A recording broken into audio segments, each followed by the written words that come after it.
भागवत भगवान की। आप सभी ने कल भक्त ध्रुव की कथा को श्रवण कर आनंद को प्राप्त किया। जब ध्रुव जी महाराज के लिए भगवान की प्राप्ति हो गई, वो भी 5 वर्ष की अवस्था में जितने भी ऋषि मुनि थे जो हजारों वर्ष तक तपस्या कर नहीं है कि ध्रुव को हमने 6 महीने की तपस्या से ही प्रसन्न होकर दर्शन दिया है।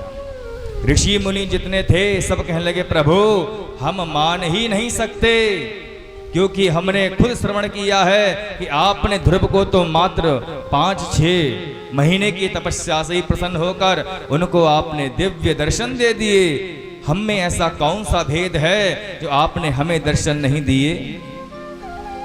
इतना जब कहा तो भगवान विष्णु जो है सब ऋषि मुनियों को साथ में लेकर पहुंचे।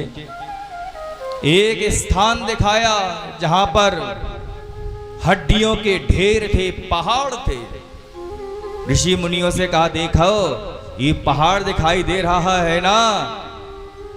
ऋषि मुनियों ने कहा, हाँ भगवान ये पहाड़ दिखाई दे रहा है, ये हड्डियों का पहाड़ है। ऋषि मुनियों ने कहा, गुरुदेव हे भगवान हमें दिखाई दे रहा है ये हड्डियों का ही पहाड़ बना हुआ है, और एक नहीं कई अनेक पहाड़ बने हुए हैं। भगवान ने कहा, ये जो हड्डियां है ना ये ध्रुव के पूर्व जन्म की हैं।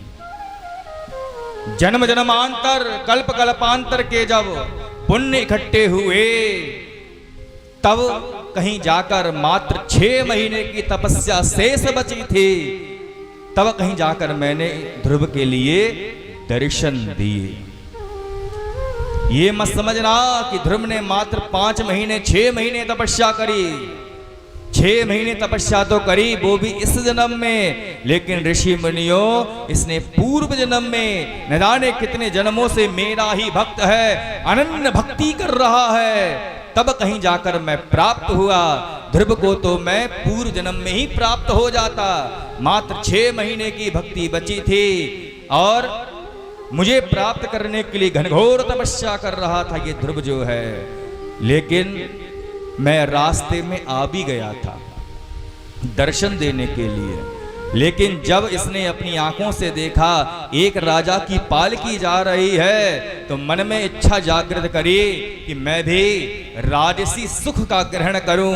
तो भगवान तो हमने ये सोचा कि मेरे पुत्र जो है ये राजसी सुख चाहता है तो पहले इसको राजा बना देता हूं। लेकिन इसमें ये ध्रुव में बाल स्वरूप में जो मेरी तपस्या की है इसमें मात्र एक ही संकल्प लिया, दूसरा मनोकामना नहीं रखी, इसलिए मैं इसको प्राप्त हो सका।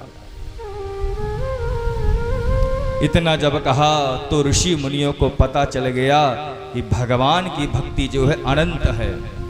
ऐसा नहीं है कि कोई 10-5 दिन व्रत रख ले, 2-4 साल व्रत रख ले अथवा 50 साल भी व्रत रख ले, और जब तक कर्म शुद्धि नहीं होगी तब तक भाव शुद्धि कैसे हो सकती है। भावै विद्यते देवः, भाव में ही भगवान का वास होता है। अगर भाव ही पवित्र नहीं है तो भगवान दूर हैं, निकट नहीं है।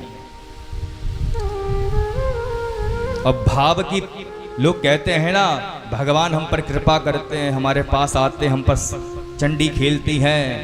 अच्छा 4-5 देवता ही रट रखे हैं लोगों ने, कभी किसी पर भगवान विष्णु नहीं आते, शंकर जी नहीं आते, भैरव ने एक देर में जाते हैं, हनुमान जी भी आ जाते हैं, दुर्गा मैया आ जाती हैं, काली मैया तो सबसे पहले आती हैं। कुल मिला के 10-5 देवताओं की लिस्ट याद रख रखी है, वही सबसे पहले आते हैं। और आते किन पर होंगे?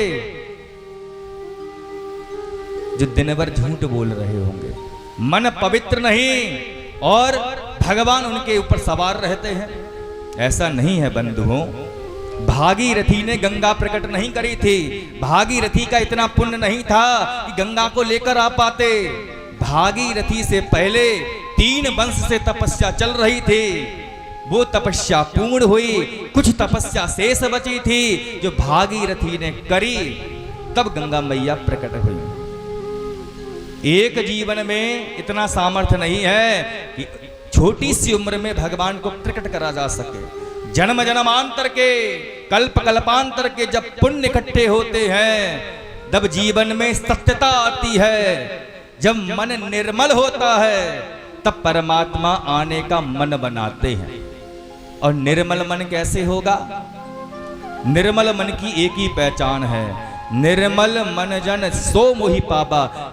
जिसका मन निर्मल होगा वही परमात्मा को प्राप्त करेगा। अनुभव